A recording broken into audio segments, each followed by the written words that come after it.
Good morning, good morning. आज सुबह उठते उठते मुझे पता चला कि सर्द गर्म की मुझे एलर्जी फिर से स्टार्ट हो गई है। फिर क्या था, मैंने अपने भाई से कहा चलो चलो डॉक्टर के पास। लेकिन सुबह के टाइम इतना गंदी वाली हवा चल रही थी, ठंडी ठंडी।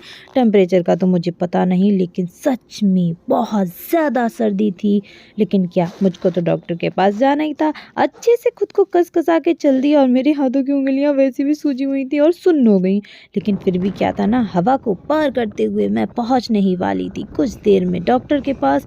लेकिन ये थोड़ी देर का सफ़र बहुत लंबा लगा और मैं पहुंच गई डॉक्टर के पास। और थोड़ी देर मैंने वहां बैठकर वेट किया। सर्दियों में पेशेंट भी कम आते हैं तो मुझको ज़्यादा वेट नहीं करना पड़ा। दवा ली और फिर बैठ दी डॉक्टर के पास से घर जाने के लिए। लेकिन सच बताऊं, अब मेरे अंदर रिटर्न जाने की हिम्मत नहीं थी।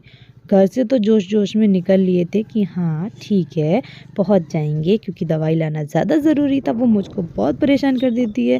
लेकिन फिर से उन हवाओं को चीरते हुए हम लोग घर की तरफ चल दिए। लेकिन सच बताएं, पता नहीं ये लड़के इतनी सर्दी में कैसे बाइक राइडिंग कर लेते हैं। भले कितना भी जड़े जड़ाए हों, पहने हों, अपने आप को कसे हों, लेकिन सर्दी तो सर्दी है। लेकिन गांव की खूबसूरती तो देखो, देखकर मन में आनंद ही आनंद आ गया। और एट लास्ट हम लोग पहुंचने वाले थे अपने घर। और यहाँ तक कि अब मैं दवा तो ले ही आई थी और मैंने दवाइयाँ अपनी खानी शुरू कर दी हैं, क्योंकि ये हर साल मुझको एलर्जी हो ही जाती है।